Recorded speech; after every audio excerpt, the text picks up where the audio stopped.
What's going on? I'm Cam Best, and you are looking at every single card in Series 3. This is every card in Series 3. Every single one as of right now. So it's including Agent Coulson, Maria Hill, all the other cards that just got moved down. And what we're going to do is we're going to go through. I'm going to rank them by whether or not I think you should buy them within these tiers. Now, before we get started, there is an important disclaimer to make. That is that the number one decks in the metagame, Thanos and Shuri, are going to not necessarily be something you should build towards on their own because they require Series 4 and Series 5 cards. But for example, Red Skull is not going to be super highly rated because I am going to assume you probably don't have Shuri. If you have Shuri, obviously, your number one priority is if you have Thanos, you finish out the Thanos deck. If you have Shuri, you finish out the Shuri deck. That's how it is. But if you do not have those cards, we're going to be treating it as if you do not, right? Because those are expensive cards. They're definitely not a guarantee. And I want this to be applicable to people who are just picking up the game and want to get started. So what that means is I'm going to be going through each of these cards. I'm going to be talking about their applications. I'm going to be talking about what decks you can play them in right now. Obviously, this could change in the future. So hopefully this should teach you not only just to skip to the end of the video and click on what my full final tier list is and screenshot that and put it on Reddit. Don't do that. But hopefully you learn a little bit about where each of these cards is good. What I'm basically going to try to do is my favorite form of card game analysis, which is I tell you when this card could be good, and then you figure out if that's something you want to investigate. So that is pretty much what I'm going to do. My job is to tell you the use cases. It's your job to figure out if you want to do them. Obviously, I'm doing it in this tier list format. Jesus.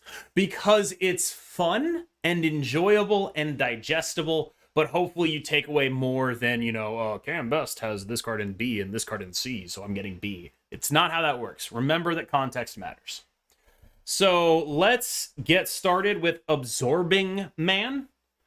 Keep in mind, I'm probably going to be changing cards within tiers as more cards go in there. It'll take a little bit to figure it out. The end list will probably not look much like the beginning list. For example, I could put Absorbing Man at B right here, and then it'll move around because these tiers are relative to each other. But we're starting with Absorbing Man, and I would think that Absorbing Man is a card that has a lot of potential. It is usually a card that it may see tournament play. The time it was the best, the absolute best Absorbing Man has ever been was when he was partnered with Spider-Man before the Zabu nerf. He's the kind of card where I don't think I would buy him if you want immediate power, but he's a useful card to have. Definitely not a tier 1 target, especially now that they've nerfed Zabu, but he is like a fringe playable card who goes in a lot of surprising archetypes. So I think for me right now, that says B tier. He might move up or down based on that. Next on the list is Adam Warlock, zero power, 2 cost card.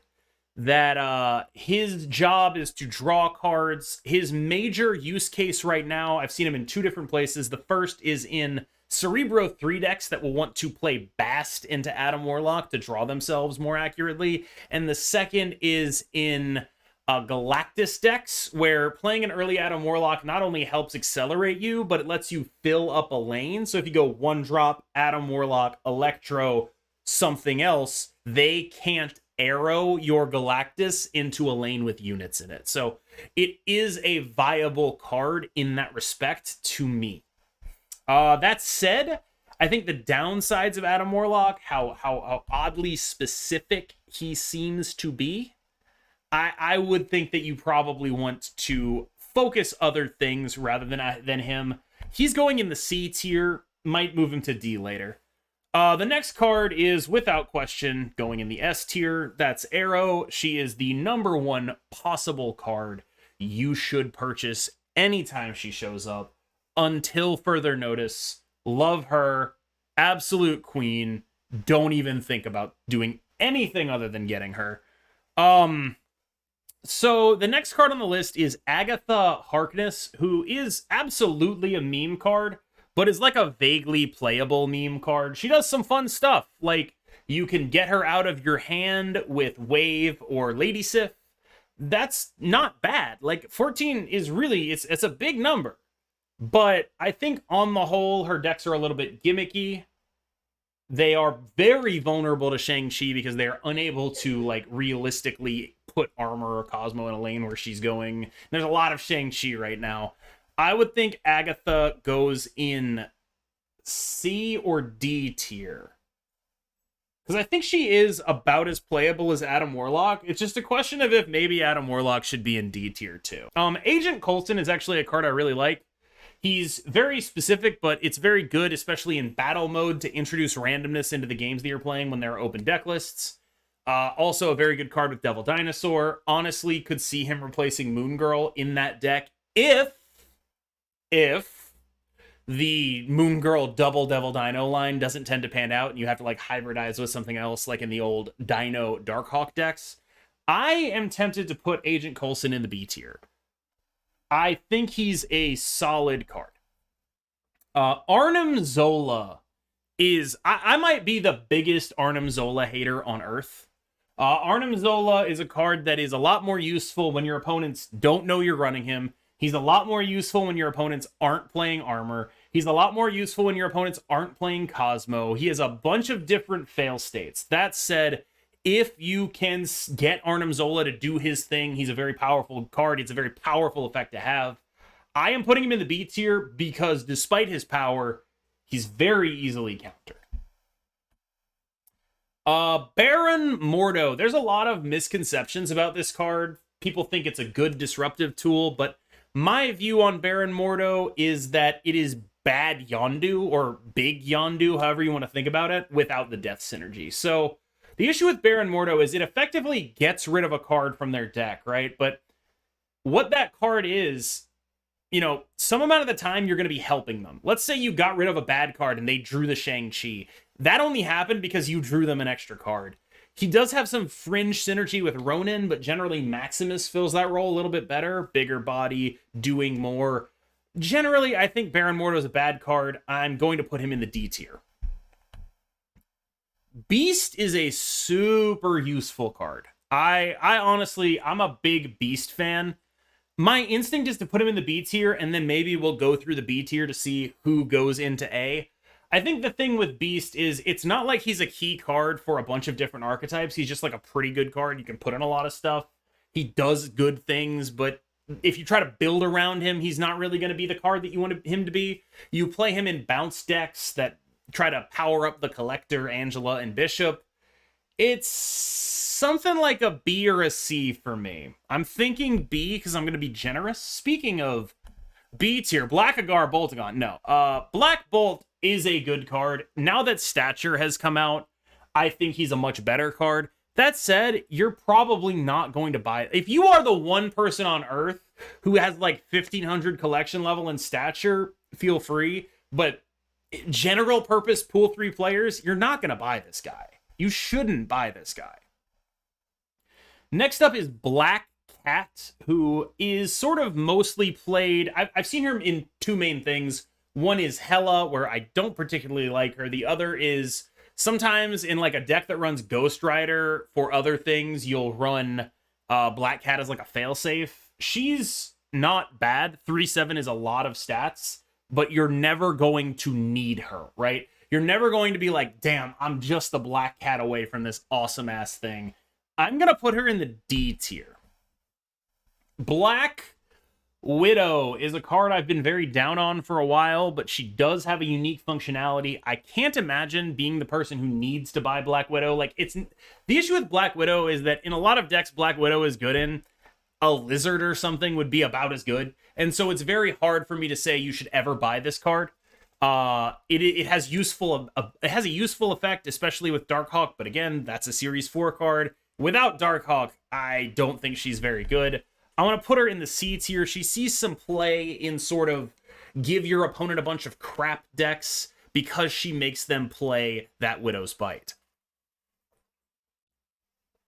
Next up is Brood, and the Silver Surfer nerf really sucked for this card. It was really bad.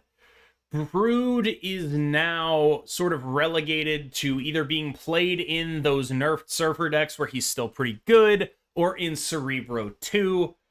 I think Brood is a C tier card right now, which is a shame because it really just depends on how good you think the Silver Surfer deck is. And sight unseen, because nobody plays that shit anymore, I think it's not great. It could use some investigation, but until it has been investigated and fully dealt with, Brood is probably going in C tier. There is, of course, his application with Patriot, but I don't get the sense he's a great card in that archetype because of how many other ways you have to fill the board up. So Patriot decks now tend to be a little more reliant on Ultron and Doom, which closing your board off very early can hurt you. There are some decks that overlap, for example, Surfer Patriot, but I think Surfer Patriot is probably worse than traditional Patriot. This is a tough one, but I'm putting Brood in the C tier. Next is Captain Marvel. Carol is generally, in my opinion, inferior to Vision in almost every situation, and so you're probably never buying her. Vision has not only the upside of an extra point of power, so better with Shuri if that is something you end up doing, or just better in general. Vision has this tendency to keep people in games. When you play a Captain Marvel, your opponent knows that this is it. Like, they know, okay, this will go here if X happens, and it's easier to retreat on a Captain Marvel. With Vision, it's definitely more of a guessing game, and I think that gives Vision a little bit extra cube equity. So I'm going to put Carol in the C tier. Cerebro is a really hard card to rate in this context because, you know, if you're only a Mystique away from playing Cerebro, he is an archetype you can play. Like, Cerebro 2 is a functional deck. Cerebro 3 is a slightly less functional deck. I want to say he goes in the B tier because he does require some support. He's not a card you want to buy unless you have that support and nothing better to do. So I would think he ends up in C. Colleen Wing is a good piece. If you ever want to play discard decks, she is all but required. She's honestly like closer to A than anything. I think the risk with Colleen Wing is discard decks kind of suck. But let's say you just got MODOK. She's generally pretty damn good. She's at least in the Agent Coulson tier. We might have to split these later. Crossbones is butt cheeks. Don't play this card. Crystal is butt cheeks. Don't play this card. Dagger recently received a buff. I don't think you ever want to buy it, but the move deck is just a slight bit underrated. If it's your only viable option, I'll be honest, I think investing tokens in Dagger, you will feel like an idiot later. But, yeah, she goes in C. Daredevil is just a great card. Just a great... The first one that, like, makes me lean more towards A than B. He's not required for anything specific, but he's gonna win you a lot of games. Just in terms of, like, you can splash him into things. You can put him with other cards. You can play him with Professor X, which you almost certainly have as, like, a very cheap and easy way to win lanes. I would think Daredevil is a card you will not feel bad about purchasing. That said, I think at this point, these tiers are shaping up to be something defined here. Related, Deadpool goes in the B tier. He's a build-around, but he's not a particularly good one. Generally down on Deadpool. I think he's pretty underpowered. There was a fun little list with Deadpool and Bast, but I'm not going to really take Bast into account. I don't even think it's the best thing you can do with Bast. It might be the best thing you can do with Deadpool, but at that point, we're well into Series 4 cards. I think below always buy this. I think we might need to move Daredevil down, and let's put Death up here. Because Death is just clearly better than Daredevil, right? You can buy Death and not feel bad about it. You will be able to play Deathwave, which is a totally fine deck in Series 3. Debris is, I think, more of a synergy with the deck you love card than anything else. She's a powerful, very powerful card, but I don't think she's necessarily going to be beating the shit out of anything. She's strong, but not necessarily a high priority purchase ever. Destroyer is tough to rate. Destroyer is a one-card archetype. Basically, you buy him in Pool 3, and you immediately have Ongoing Destroyer. The issue is Ongoing Destroyer has basically never been worse as a deck. Basically never been worse as a deck. But that said, I think just the power of having an archetype in only one card is something I'm going to evaluate very, very high here. The more of a card is just, I have an archetype immediately, the better I'm going to say it is, right? Death even needs a couple of other things to be good. Destroyer just needs Destroyer, and you have something plausible. Doctor Doom is, I want to say, in you can buy this and not feel bad tier. He's a good card. I think he's a little worse than some of the other ones. It's possible both Doom and Magneto could be an if you really need that extra piece. They're more cards that go in a bunch of things than they are cards that are defining an archetype. So I would think that what you're supposed to do with Doom is put him here, and then at the end we'll reevaluate. Doc Ock is a card you only buy when you need to do a very specific thing. I love Doc Ock, but he's very specific. Generally, Doc Ock sees play in Galactus lists, which you are unlikely to have. He used to be pretty okay in Shuri lists, also you're unlikely to have that. But now there's too much Shang-Chi for him to even be okay there. He sees some play and have some crap decks, which aren't very good. Dracula is the strongest card in the discard archetype. And even if you are down on the discard archetype, he is archetype defining. He is usable only in that context, but he is absolutely fucking incredible at it.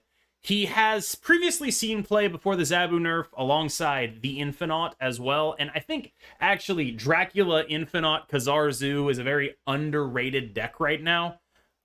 He's actually closer to always buy this than not, but he's definitely not always because there are going to be, you know, some people who don't enjoy that playstyle. Drax is never a card you should buy. Electro is actually pretty damn close to his own archetype. There are only 3 ramp cards in Marvel Snap. They are Psylocke, Electro, and Wave.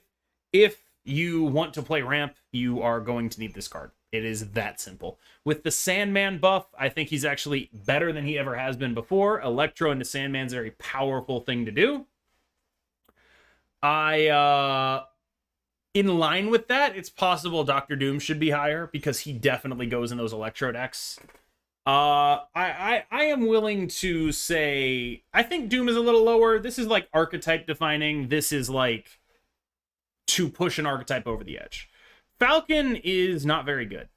You buy him if you really want to play a bounce deck. But unless you really want to play a bounce deck, you don't want to do that. Gambit is a card you buy if you are an absolute degenerate. If you really want to Wong Gambit people and you just want to pull it off and get their ass, go ahead and buy him. If you want to win games, there are definitely better cards you can buy. Ghost Rider is very interesting. I am not a big fan of many of the Ghost Rider decks right now. He does a very powerful thing in concert with Lady Sif. You already probably have Lady Sif and the Infinite if you're in Pool 3. So I would think I want to put him in the B tier, but it's possible he could be an A. Now, Giganto is almost never a card you should buy, I would say. He is, you should never pay 1,000 tokens for a 2-point upgrade to Hulk. You just shouldn't do it. Goose is a card that whose text box looks a lot better than he actually plays. He's sort of a meta call. If you have a specific task in mind for Goose that he can accomplish and only he can accomplish, it's not a bad idea to use him for that role. But if you don't, it gets a little dicier. I would say that puts him in the synergy tier. Next up, we have Green Goblin. Good card. It will be on YouTube, yes. Good card. I think it needs... God, I want to put it in B. I want to put it in B so badly. I desperately want to put this in B, but I don't think I'll be able to. This card wants to be in B, but it lacks broad effectiveness. It's like the 5th best generic 3-drop, and its best use case is with like kind of meme decks. So I'm putting it in synergy with the deck you love. Hazmat is synergy with the deck you love. I think there are some reasonable Hazmat decks right now. The Toxic Sarah deck that is up on my YouTube is definitely one of them. I just don't think you're ever spending 1,000 tokens on it, nor do I think you're ever going to be particularly close to that in Pool 3. I don't know what to do with Hela. She is archetype defining by definition. Her archetype is fairly medium. But honestly, a card that archetype defining, I think, does have to go here. I obligated to go here. It has to go here. Don't buy Helicarrier. Don't do it. Its application is with various collector decks, but you can almost certainly find something better to do than that. Hellcow is a powerful discard card, but not necessarily necessary anymore because of the existence of MODOK. So if you have MODOK from the Battle Pass, you probably don't need Hellcow as much. I'll put it in the synergy tier because still sees some use, but not always going to be, a dominant force. Human Torch is better than you think. That said, he's at best if you really need that extra piece because move is not that good. Invisible Woman is if you really need that extra piece, I would say. I would say Invisible Woman is like, she's great with Hela. She's great with like weird onslaught combos. You could do like onslaught Iron Man Omega Red in a lane like that. She's great with Wong combos. Generally, like she's great with a bunch of this stuff, but a lot of that stuff isn't very good. Jane Foster is honestly straight up good. I'm putting her in if you really need that extra piece, but I think maybe a better name for this would be complementary pieces and archetype defining cards. And then this makes more sense, right?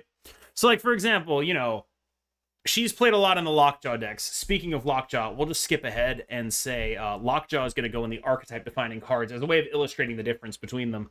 We have Lockjaw in the archetype-defining cards because he's what makes the deck work. We have Jane Foster a tier below, even though I would probably try to get Jane Foster if I had Lockjaw. So like these are sort of conditional, right?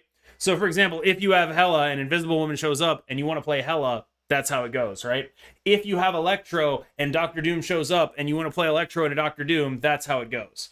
That's how this tends to go. And Cerebro is still in the tier below because I think Cerebro sucks, but perhaps we'll put him in archetype defining. We'll put Cerebro in archetype defining for now. Juggernaut is a good card that doesn't get played a lot. Better than you think. Does a lot of work for 3. But the archetypes he goes in are not necessarily seen very much right now. He used to be played in Sarah decks. He's most useful when your opponent doesn't expect him. So if you happen to open him, just throw him in something and see if you can steal some game wins on 6. I would say Kingpin is almost strictly in the don't do this tier. He's the worst of the move synergy cards. He's got a reasonable body at 3-4, but you can probably do better than Kingpin the majority of the time.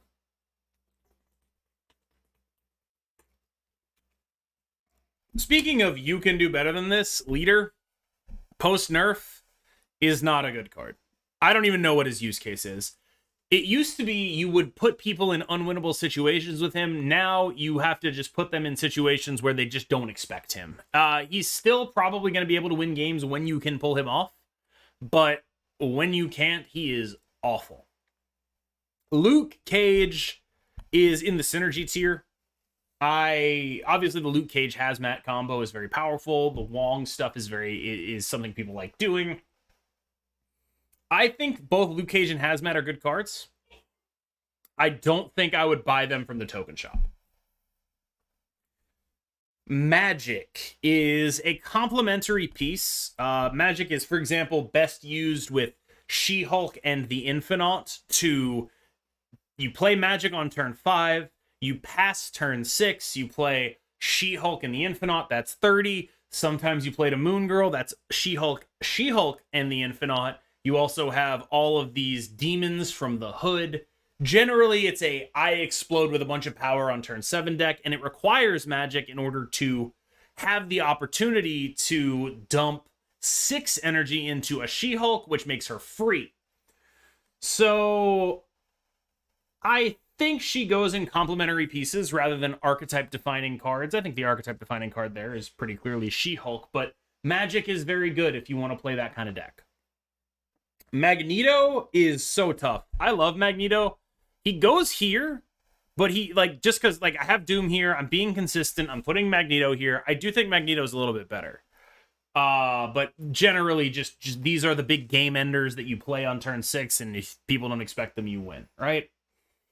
Maria Hill is, I think, a better card than I thought she was, but that said, I still don't have a use case for her that puts her above something like Lizard, for example.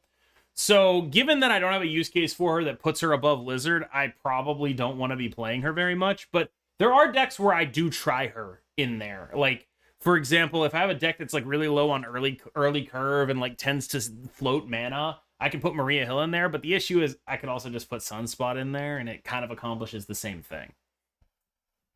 Maximus is in the complementary pieces section, but honestly, he might be the worst card in this section right now. There are so many decks that are built to do something very specific, and playing Maximus before turn 4 or before turn 6 is just game losing. That said, he's very powerful with Sarah. When you can play him on turn 6, it turns off any of his downside. You have some counterplay ability to opposing Draculas by making them draw cards. He's a good card still. He's just a lot more niche than he used to be in previous metagames, where you would have leader backing him up, so it didn't matter how many cards they drew because you would be able, those cards would become your cards. Miles is a card you should buy if you love move decks and you never want to play anything but move decks and you don't care if that costs you a couple percentage points. That's pretty much it. Mr. Negative, here's the issue I have with Mr. Negative. Obviously, you're like, oh, well, he goes in archetype defining cards, right? Well, sort of, right? Because I don't know if you want to be playing Mr. Negative without Bast right now. I don't know if you want to be playing Mr. Negative without a Series 4 card. Or say without Lockjaw even. If you don't have Mr. Negative, you might need to like run the Lockjaw gamble, right? I don't need, like, I don't know. He is going here, but I kind of don't think you're supposed to buy him. I kind of don't think you're supposed to buy him unless you have Bast, which means he might be a complementary piece in his own archetype. Boy, people are going to get mad at that one, but I think I'm right about this. I think I'm right that Mr. Negative is a complementary piece in his own deck. That's tough.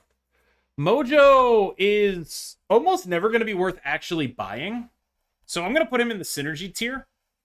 He's pretty functional. It's just, it's rare to see decks fill up all the time.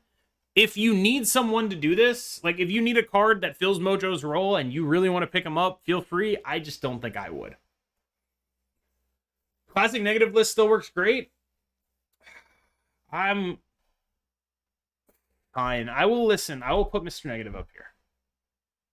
I'm not a big fan of the Classic Negative lists, but I think your focus as a Pool 3 player should be on finding anything that you enjoy, and I think it is probably good that you explore these archetypes. Moon Knight is going to go in the synergy tier. He has recently been used with Stature a little bit, but I'm not sure if that's something you should be thinking about at this point in time. I don't think you should be. Personally, I think that you should be thinking about basically anything other than playing her with Stature. Mysterio is just a good card. Not necessarily always worth buying, but always on the fringes of playability, right in the Absorbing Man, Agent Coulson tier. Just good. You can probably never buying him, but you can feel happy about opening him. Mystique, I'll be honest, it makes... I think Mystique might be always buy this. That might be overstating her, but she unlocks so many different archetypes that I think it might not be a bad idea. Where you have Patriot with her, you have Mr. Negative with her, you have Cerebro with her. I honestly think that because she does so much, she goes in always buy this. She's probably the worst of always buy this, right? She goes with Dino, she goes with Morbius in a MODOK deck. Even though I don't like that very much, she can do it. She does so much shit that she's usually worth buying. She goes with Wong. If you want to do Wong Gambit. She does a bunch. She does so many things. So she's going to go there. Don't buy Nick Fury. Don't do it. Good talk. Omega Red is... Are you in love with Omega Red? If you're in love with Omega Red, you can buy him, but I don't recommend it. Archetype defining. Patriot is undeniably archetype defining. He does need a lot of complementary pieces to go with him, though. For example, Ultron, really important in Patriot decks. Polaris is... I fucking love Polaris. I run Polaris in so many decks. She's my favorite 3-cost card in the game. That said, I find it hard to believe that someone will be unable to find a functional substitute for her. Her major utility right now is she really farms Deathwave. So Deathwave is a deck that wants to play a Bucky Barnes and usually will not have priority when playing Bucky Barnes.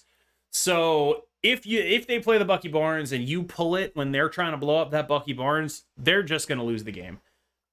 It also has some mild utility into Galactus, but hopefully you don't have to worry about that. I would think that I love Polaris. I don't think I can reasonably put her in archetype defining, but oh my god, is she so much better than like Absorbing Man, Coulson. She's so much better than like all but 3 other cards in the complementary pieces to her. Can't they kill Bucky later? Yeah, but like, what if they miss? Well, they only have Deathlock and Carnage in the deck. What if they only had one? Then their Bucky's just off. They're behind on priority the entire game, and it's over. So I am putting her in complementary pieces here. Psylocke is not a card I like. You buy her if you have a very specific reason to run her. She's going here. Quake, don't buy Quake. Quinjet is really strong. Just a very powerful card. I don't know if it's always buy. If you have Thanos by some miracle of nature, always buy. If you don't, I kind of think it's more in the complementary pieces tier. That's where I'm going to put it right now. Red Skull is a complementary piece in a Shuri deck. If you don't have Shuri, you're not buying him. So I'm going to put him in complementary pieces. Rescue is... God, this hurts to say. I think Rescue is actively bad. Rescue is a giant neon light saying, please Shang-Chi me. I would love to die to Shang-Chi. Because it doesn't matter whether or not you play the Shang-Chi first or they play it. Like, it doesn't matter. Priority doesn't matter with this. She gets her trigger immediately. And unless you really want to bait Shang-Chi's, I just can't imagine spending 1,000 tokens on that. That seems patently ridiculous to me. Next up is Rock Slide. So Rock Slide is great with Darkhawk, who is great with Zabu, both of which are cards you're probably not going to have. Until you have those cards, he is not a card you need to invest tokens in. Rogue is a very useful effect, but you need a very compelling reason to be playing Rogue over Enchantress if you're going to spend 1,000 tokens on it. So if you're going to spend 1,000 tokens on it, you need a damn good reason. For that reason, I'm putting her in the synergy tier. It's not that she's bad. It's just that you may need to use your tokens more efficiently. Ronan the Accuser is not very good. He does have a unique role, but I don't know what exactly you... I don't know what exactly you would be doing with him that's incredible. I would put him in complementary, in synergy, I think. Synergy here. Rogue, I think actually I'm going to bump up. Complementary pieces. Sarah is always buy this. Never don't buy it. It's not just archetype defining. It's not just an archetype in a can. It is, as soon as you have this, you have a deck you know you can play basically forever. Always buy Sarah. Honestly, she's above Mystique. Always buy her. She might even be better than Arrow. Like, in terms of just cards I would want to open, she's the top of it probably. Arrow goes in a lot of stuff, but you kind of need other stuff with her. You open Sarah, you have a deck, you're done, right? That's it. I'm going to leave them in alphabetical order. She-Hulk, always buy this. Always buy She-Hulk. A card that is run consistently. She fixes your mana curve sometimes. You can play her on turn 4. If you skipped 2 mana on turn 2, she's great with Sunspot. She's great with, like Moon Girl, Quinjet, and Magic. Just all-around all-star. One of the best cards in the game. Easy buy. Easy buy. Spider-Man is a synergy pick for me. I haven't found a good use for him once they nerfed Zabu. So I am going to put Taskmaster in the complementary pieces. He's best used with things like Red Skull Shuri. That's his main use case in the metagame. Sub-meta level decks will use him in, say, a Venom, Deadpool kind of list. I think those lists are not great, but they do exist. The Hood used to be a lot better than he is now. He's fallen on hard times. He used to be like a card you'd be really happy to open. Now, even Deathwave doesn't run him a ton. He's good. You can use him.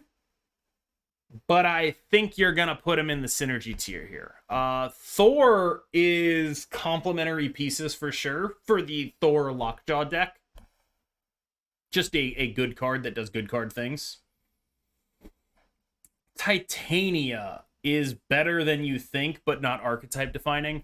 Generally, she's played alongside a big 5-drop. So one of the major use cases for Taskmaster is you copy a big thing with the Taskmaster, and then you play a Titania as well. Having one, being that big for one energy is a really big deal.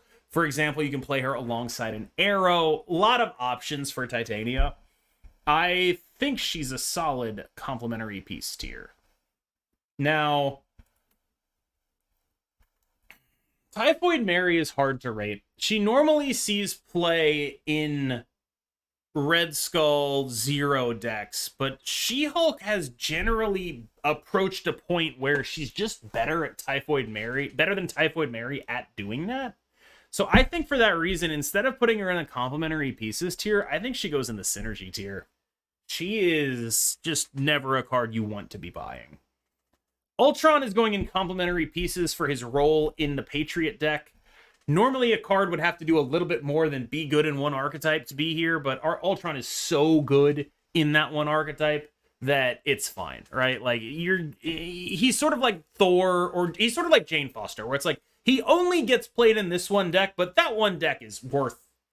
If you like that one deck, feel free, basically. Venom is solidly in the synergy tier. I think one of the things people get wrong about Venom, like, why is Carnage better than Venom? It's not because he's cheaper. It's because Carnage can clean up bad stuff. If you have Venom over Carnage in your deck and your opponent plays a Hobgoblin, Venom sucks. Carnage rules, right? Carnage is good to free up space in lanes and gets a benefit from, what are the kind of decks that threaten your space in the lane, right? Decks that play Debris, decks that play Viper, they're giving you a bunch of bad stuff. Carnage turns the bad stuff into good stuff. Venom doesn't. Venom just is bad stuff. You are what you eat if you play Venom. Speaking of Viper, I don't like the Viper archetype. I don't recommend you play it. If you want to buy it, be my guest, but I don't think it's the best thing you can be doing. So let's put Viper in the synergy tier. If you love doing this stuff, go ahead. I won't stop you. Wasp is a genuinely important complementary piece to the Thor Lockjaw deck. You don't want to buy her, though. Like, if you're ever in a position, you can buy her. I think the way I think about it is, like, if she is the last card you need, feel free. But if not, I don't think you want to do it. Wave is fucking incredible. This is the take I'm gonna get the most shit for, but I actually just straight up think Wave is always buy this. Wave is so messed up. Just an unbelievably messed up card. She does everything. She's a ramp card. She stops your opponents from doing things. If your opponent wants to play a bunch of cards on the last turn, she just says no. She's just incredible. And to me, her applications are only now being explored. And this is even to say nothing of the fact that she's key in the Deathwave archetype, which is an archetype you're going to be seeing. You're going to be dealing with a lot in early pool 3. She rules. I love her. It's not like I think she is so much better than people think she is, and people already think she's good. Wong is going in archetype defining, but like only like begrudgingly. The Wong deck just absolutely losing to Cosmo is one thing. It is bad. It gives the deck bad cube equity. But the other thing that Wong does that's really tough is that your opponents can reasonably estimate your range. They know what's going to happen when you do it, and if they're smart, they'll leave. Yellow Jacket is bad. Don't buy him. Zero is complimentary. There is a reasonable, like, pool 3, pre-Shuri deck you can play with this guy. Shuri actually is so strong that she makes him kind of not very good in his own archetype, but because the archetype is so heavy on 5s, you kind of want to have 1s in it anyway, so you're fine with playing 0. And that's actually everything.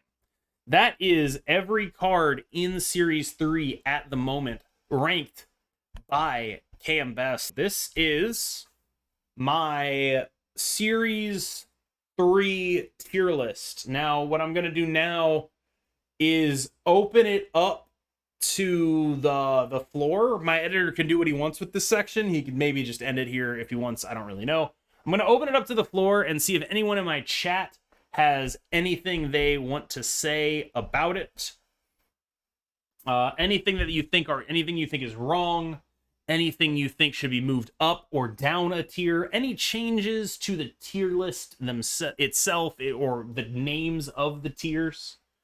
I think there is a potential issue in terms of complementary pieces, synergy with the deck you love. Like, I think instead of synergy with a deck you love, maybe it's supposed to be if you really want to do this and if it is the last piece you need kind of thing. I think this makes sense to me. I think that makes sense to me.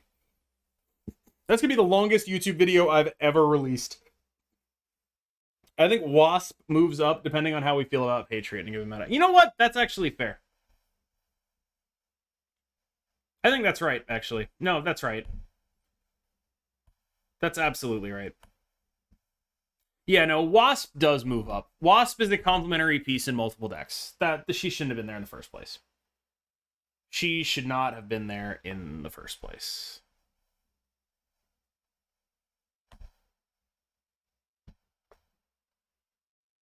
Brood. I think Wasp is significantly better in Patriot decks than Brood is.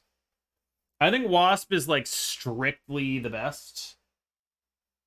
Brood is important to a couple of these decks, but it's hard for me to say he's more important than anything in the tier above him, right? Like, when you look at the tier above him, it's like all these cards that are borderline core, right? Wasp is way more important to a Patriot deck than Brood, right? Something like Magic is way more important to a She-Hulk deck than Brood is to any of his decks. I guess we can see Brood up 1. I think he probably should be up 1. Yeah, okay. Let's move Brood up 1. Let's move Wasp to where she belongs. Surfer doesn't exist anymore. That's correct. But I think I don't mind Brood being here. I just think you probably shouldn't buy him. I just think, yeah, you probably shouldn't buy Brood. Yeah. And then maybe we can make a line that says, don't buy any... it's more like... So instead of complementary pieces, it would be... Buy this if you are trying to build a specific thing. Buy this if you are trying to build a specific thing, but I think these things are worse. Like, that's actually what it is, right? That's actually what these tiers are. Beast seems a bit high. Okay. You're right. Beast is definitely in the second one here. If you're trying to build a specific thing, but I think these things are worse. Yeah.